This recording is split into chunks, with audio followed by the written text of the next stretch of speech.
Wow! Minsan ang problema sa atin ay tsaka lang tayo nag-gym kapag tumataban na tayo o kaya kapag heartbroken tayo o kaya kapag nararamdaman natin na hindi tayo feeling good. Yes, yun ako. Kaya ako ngayon, nagtatrack ng aking workout gamit ang camera. Aaminin ko na hindi ako responsable. Wala akong disiplina sa pag-workout. But I have a strong body na nakaka-push up ako ng hanggang 50. Pero it's so bad. Napaka-bad na hindi ko pinupush yung sarili ko.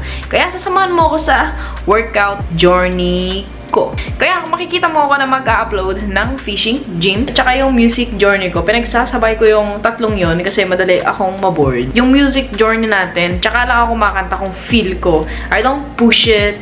Hindi yun yung talagang gusto kong i-achieve. Ginagawa ko lang siya ayon sa aking nararamdaman.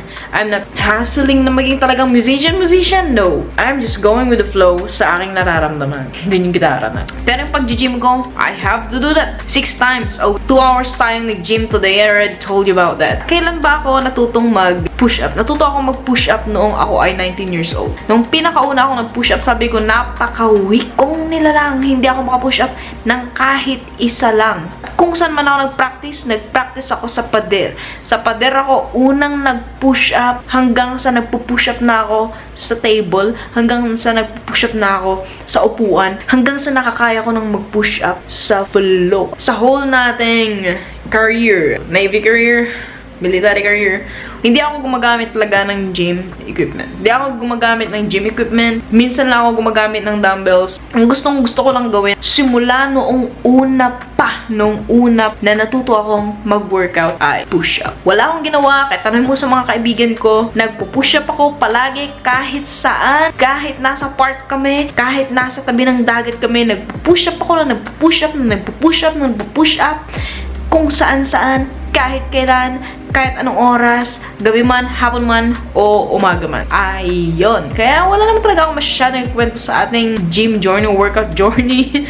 Yeah, it is just about tracking sa mga gusto nating i-track sa buhay. Pero kung hindi ka nag-gym ngayon, isa kang parang babae na kagaya ko, but you are kinda manly. I'm telling you right now, begin it sa pinaka-easy na step ng pag-workout. Masasearch mo yan sa YouTube. Pero parang sa akin, flex yung pag-push-up. Push-up and pull-ups, nakakaisang pull-up lang ako. Kapag matututo kang mag-push-up, matututo kang mag-pull-up, napaka-big yun na flex sa'yo. Ito yung lesson learned ko sa pag-workout. Kapag nakikita mo na nagkakaroon ka na ng detail sa katawan mo, kapag nararamdaman mo na malakas ka na, huwag kang titigil. Huwag kang maging komportable. Kasi, ang pag-workout sa entire life natin yan. Tanggalin mo yung mindset na mag-workout ka lang ng 1 month, 2 months, 3 months, 1 year, then tapos na. No. Isipin na lang natin. Ito yung mga lessons ko kaya sinasabi ko sa ito. Nag-start ka nung pinakauna kasi you feel bad sa iyong sarili, diba? Nakikita mo yung sarili mo na ayaw mo yun na shape mo o ayaw mo yun na itsura mo.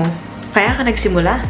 Nagpatato ka pa ng lion, nagpatato ka ng tiger, pero wala naman sa iyong puso yung consistency. Yan. Natatamaan ako dyan. This year, ko lang yan na-realize sa buhay ko na kailangan natin talaga ng consistency. Yeah. I was too comfortable. Alam ko lang mag-push up, hindi ko na ipupush yung sarili. No, that's so bad. Huwag kang magiging ganon. Huwag kang magiging kagaya sa akin sa loob ng 7 years sa buhay ko na ginagawa ko lang pag-push up. Hindi ako nag-level up sa aking strength.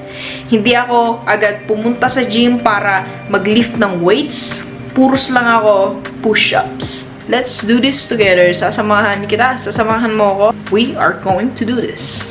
Alright? Kung nagustuhan mo man itong ating kwentuhan, itong vlog na to, huwag mong kakalimutan na mag-subscribe. At subscription mo, ipapangako ko sa'yo na mas gagalingan at gagaling ko pang gumawa ng content at mas magiging better at mas magiging better pa ako sa pagsasalita sa harapan ng camera. Maraming salamat. Dito ako nagpapaalala sa'yo na wake up with intentions. Alright? Thanks so much. Have a good day.